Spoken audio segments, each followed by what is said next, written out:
Hi everyone, Hervin here, and in this video, I'm going to talk about why your dance studio isn't growing. So if you own a dance studio and your student enrollment has been plateaued at the same level for the longest time, maybe a couple of months, maybe a couple of years, maybe for a really long time, in this video, I'm going to explain why that is and what you can do to fix it.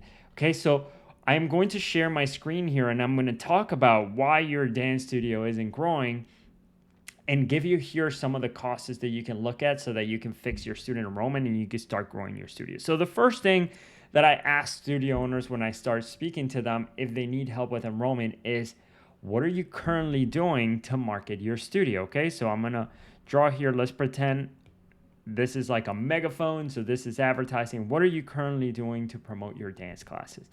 Now, a lot of dance studio owners, when I ask this question, they don't have an answer. Some of them just don't do anything. They're like, well, yeah, nothing. Some say like, well, you know what? I do a lot of, I have really strong word of mouth. Now, this is going to sound a little harsh, but if the only thing that you're doing in order to grow your dance studio is just relying on word of mouth, then you aren't really doing anything to grow your student enrollment. You're just sort of dependent on word of mouth. Now, other studio owners that I've spoken to, they definitely do incentivize word of mouth by doing things like bring a friend week or something like that. Now, you might be able to do that, which is going to help you increase the word of mouth temporarily. But overall, word of mouth, relying on word of mouth, is kind of like, hoping for the best, hoping that your students are going to talk about your studio.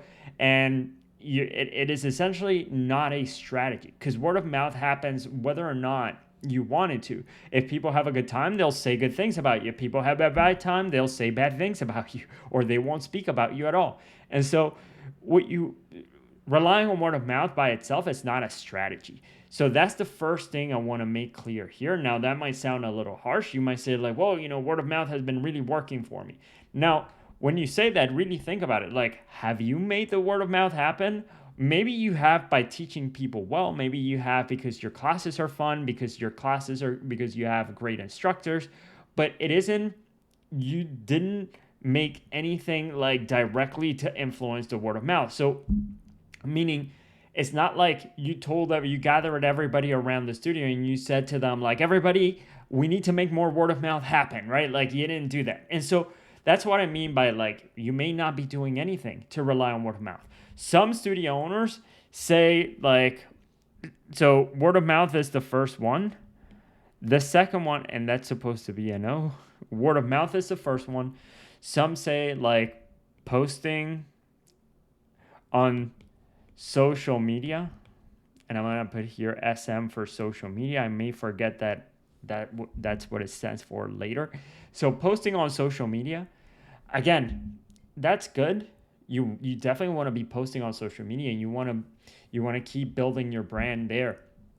But overall, the problem with social media is that in order for social media to work, you have to be really good at posting content that people want to see, and it takes time, it takes effort. Like, even right now, this time that I'm putting into creating this post, this video, this takes time, and then it has to be good, otherwise people are not going to want to consume it. Just because you post stuff out there in social media doesn't necessarily mean that people are actually going to see it and they're going to like it and they're going to share it and they're going to want to come to your studio.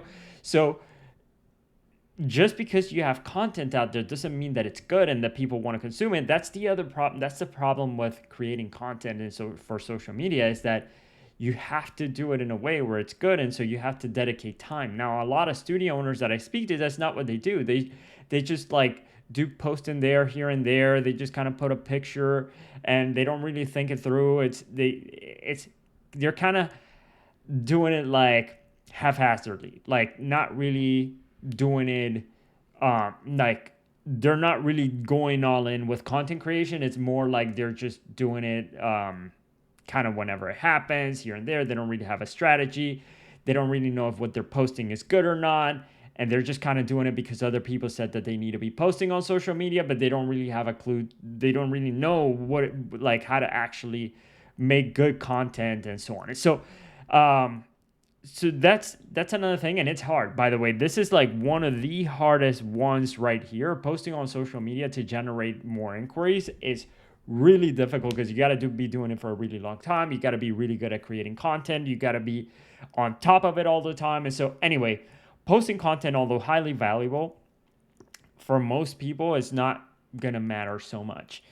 Now, what else do they say? So like, I boost a post here and there, boost a post on Facebook or IG, Instagram, or both. So that's another thing that a lot of studio owners do in order to try and get more students is they try and boost a post here on social media to try and generate more interest. Now, the problem with boosting posts, whenever you pay Facebook or Instagram to boost your post, the problem with it is that you're just kind of putting a billboard out in the universe. You don't know who's seeing it. You don't know whether it's doing anything for you. You can't really know if it's working or not because you're not sending. So normally the way advertising works is like this. It's kind of like this. Like you have your ad,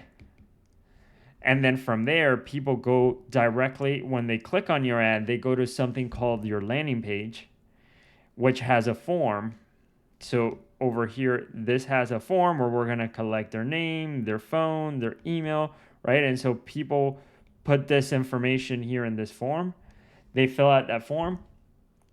And then from there, anybody who fills out this form, they're going to go into what's called a thank you page.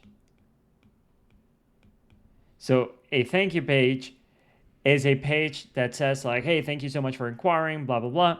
And now from here, Facebook, Instagram knows that anybody who filled out this form right here at the bottom, so anybody who filled this form out and went to this landing page, they know this is like this work. Like this is a lead and we can track it. We know these people are coming from the ads because we know the only people who can get to this page right here, to the ad page, the only people who can get to the landing page are people who come from the ads. Okay, and so because of that, we're able to track whether or not the ads are working. Now, with that in mind, let's go back here to boosting posts for a second. Boosting posts, you can't do that. So when you're boosting a post, you're just simply letting Facebook know, like, show this to people who you think, might be interested in looking at this. It's not telling Facebook like, hey, find me people who might be interested, who have children, who might be interested in this. It's not telling Facebook anything. It's just like, hey, here's this post, like show it to the world. Now, it's with that strategy, or it isn't a strategy, because then what happens is that, Facebook shows it to random people. They might not be the right people for your studio. You can't really know if you're getting a lot more students and they're coming because they saw your boosted post. You can't really know that for sure. So you don't really know, whether you should be putting more money towards the boosted post or towards reducing the money that you're putting towards the post. And so because it's impossible to track, then it's just really like, you don't know whether you should be doing it or not. And it just kind of feels like you're just putting out this money out into the world to boost this post, and you don't know if anything is coming from it. And so it just kind of feels like you're just wasting money. And so that is the problem with boosting posts. And so what you want to do is do something like this, where you have an ad, and then from the ad, anybody who clicks on the ad goes to the landing page. Anybody who clicks on the landing page goes to the lead form, and then anybody who fills out the lead form, they go to the thank you page. Now, when you have this system, what that allows you to do is that it lets you know what's working or what's not working, whether the ads that you have that you're putting money into, they're working. Now, let me back up for a second. The biggest problem that most studio owners have when it comes to growing their enrollment is that they don't market. They don't invest enough money and consistently enough money into marketing. So what do I mean by that? So here's how most dance studio owners look at marketing. So they think, okay, so I'm gonna take my money and I am going to invest it into marketing, but I don't want to do that because it kind of just feels like this, like I'm taking my money, put it into marketing, and I'm just losing money. All right? So they just focus on this negative sign right here. So that's what they're seeing, is that they just feel like I'm taking this money and I'm throwing it into the I'm throwing it into the dumpster fire. I'm just like burning money here, or I'm like I boost a post. I don't know what happens. I can't really track it. They know that that's the case. They don't really know if it's working or not, and it just kind of feels like, maybe sometimes you boost a post and you get a couple of students, but you don't even know if it came from the boosted post, so you don't know if to keep doing that, and it's just a lot of uncertainty. And so for that reason, a lot of dance studio owners, they're here. They feel marketing is just a waste of money. I'm just spending money and I'm not seeing a return on my investment. I don't know whether the ads are working or not. I don't know if I'm going to recover my money or not. And because of this uncertainty, they don't do it enough. They don't market enough. So a lot of dance studio owners, and it's also part too, is that it's confusing and hard to set up Facebook and Instagram advertising campaigns properly. One button you press and then boom, your money's gone, and you can't get that money back.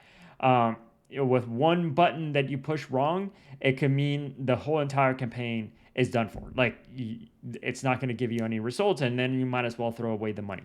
So I completely understand why a lot of dance studio owners, they don't like to advertise, because it definitely feels like this. Now, some dance studio owners, they also don't like to advertise because they think that everything should come for free, which absolutely makes no sense. Like, you definitely need to pay to get in front of people. Now, if you do it right, this is what happens, right? So yes, you do end up losing money if you invest money into marketing, right? Then you're going to eventually, at the beginning, you are going to lose money here. Now, the thing is that if you advertise, what that's going to allow you to do is that it's going to allow you to get more people, and I'm going to draw some eyes here, to see that your studio, they're going to learn that your studio exists. So you're going to get more people, you're going to get the word out there, more people are going to know that you exist. So that is extremely important, because if you want to, let's say you want to grow to this many students, but you only have this many people who know that you exist, right? That doesn't make any sense.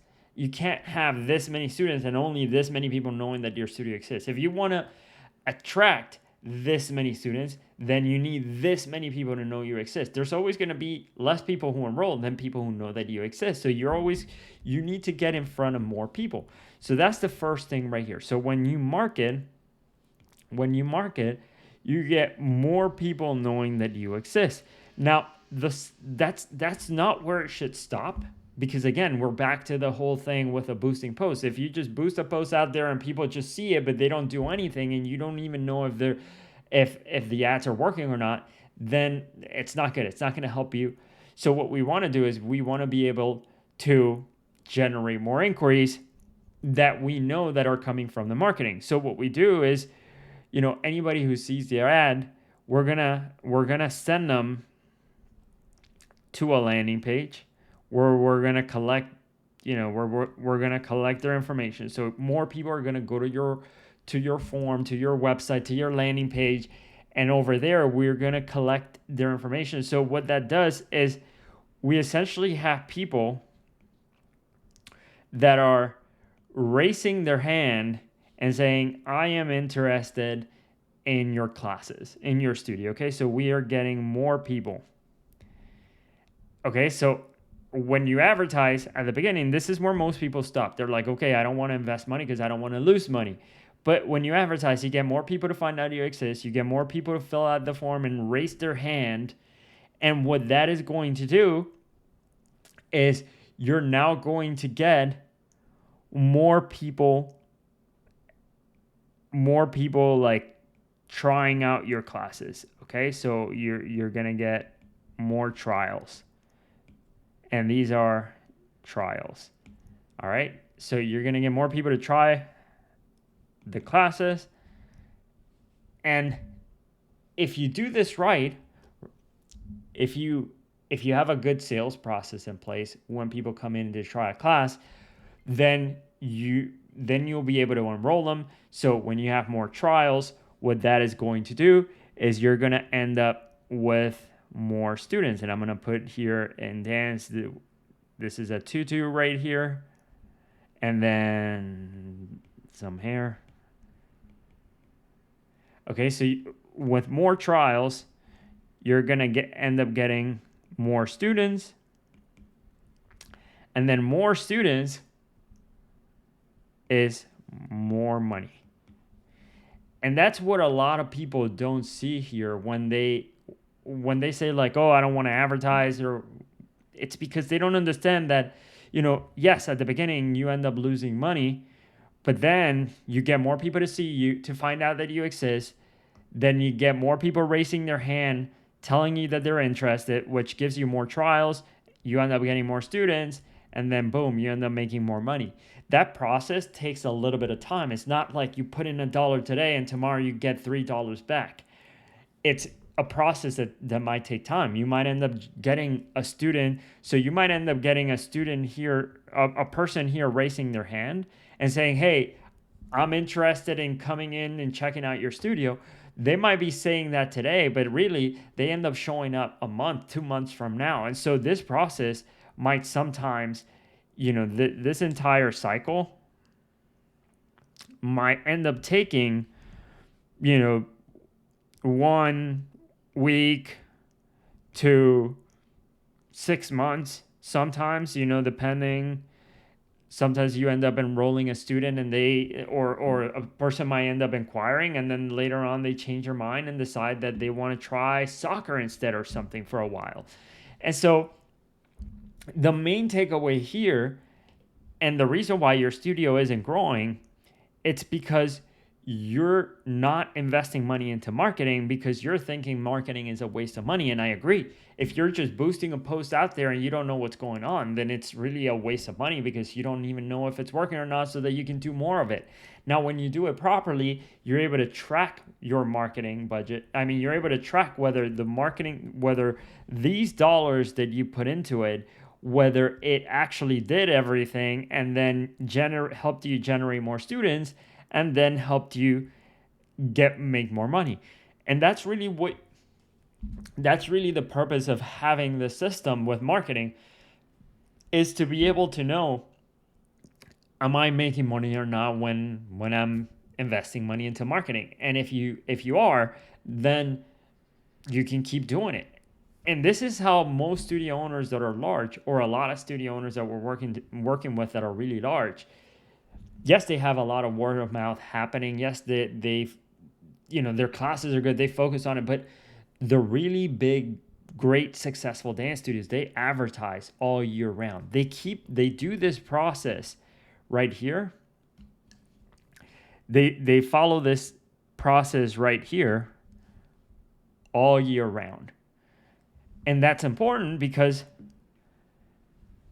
again, it takes time, right? So sometimes you put in $1 today and it might be a month before that dollar comes back around and it turns into $3. And so it's important to keep it going and to keep advertising all year round. Now, a lot of dance studio owners don't do that. They've never even thought possible that they could advertise all year round, because they didn't think like this, what I'm showing you. They thought marketing is just a waste of money. So anyway, the best way that I have found to grow a dance studio, especially the fastest way that I have found to grow a dance studio, is through marketing, is through investing money into marketing, so that you can get more people raising their hands, so that you can get more trials, more students, and keep doing that. And then, because you put a dollar in here, right? So you put a dollar here, and then as it goes through that loop, it comes back around as $2, or some studios are getting $5 back. $3 to $5 back, which is awesome. So you're investing $1, you're making $3 to $5 back. You keep doing that, and eventually you end up growing, and your studio ends up growing, and you break through out of that enrollment plateau. So this is why a lot of studio owners get stuck, is because they don't invest any money in marketing. They're just relying on word of mouth, actually just doing nothing when it comes to increasing their enrollment. And so, yeah, so the best way I have found through marketing and advertising. And so if you're not doing it, I have other videos in my YouTube channel that walk you through how to set up Facebook and Instagram ads properly, how to set up your website properly, how to create, just in general, how to think about growing your studio. Check those out if you haven't. My name is Hervin. Thank you all so much for watching. And if you're interested in working with us, go to getmorestudents.com, and I'll see you there. Awesome. Take care. Bye.